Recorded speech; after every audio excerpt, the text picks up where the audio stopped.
The European Commission has boasted about its vaccine export controls after it confirmed a vaccine plant in the Netherlands was no longer sending AstraZeneca jabs to Brexit Britain. Internal Market Commissioner Thierry Breton said AstraZeneca subcontractor Halix, in the Netherlands, had not sent doses of the Oxford jab to the UK since the bloc implemented export controls. Speaking in The Hague, Mr. Breton gloated, "Everything has stayed in the EU."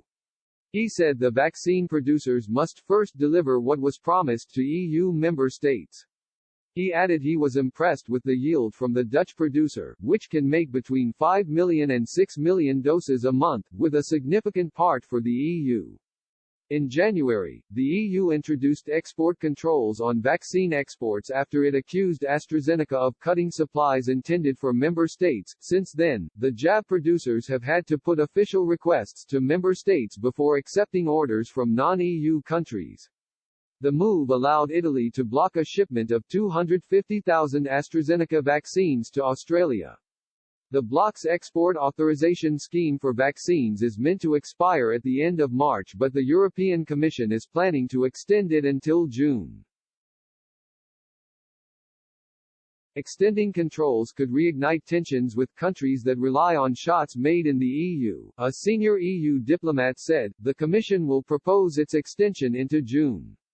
And that was greeted by the member states with approval, not necessarily enthusiasm, but there is a feeling that we still need that mechanism. Another official added that at a meeting with EU diplomats on Wednesday, many countries supported the measure, including heavyweights Germany and France. Italian Prime Minister Mario Draghi has also called for sanctions on companies that do not respect their contractual obligations with the EU. Australian leaders said they were unfazed by Italy's decision to block supplies. Health Minister Greg Hunt said the country had already received its first shipment of the vaccine, which would be enough until a batch being produced domestically by CSL Limited was completed. Mr. Hunt said, "This is one shipment from one country. This shipment was not factored into our distribution plan for the coming weeks," but he urged the Commission and the Italian government to rethink their decision. On Friday, French Health Minister Olivier Véran said France could also block shipments of COVID-19 vaccines to non-EU countries, similar to moves by Italy. Asked by BFM TV if France could follow Italy's move on this, Mr. Véran replied, "We could."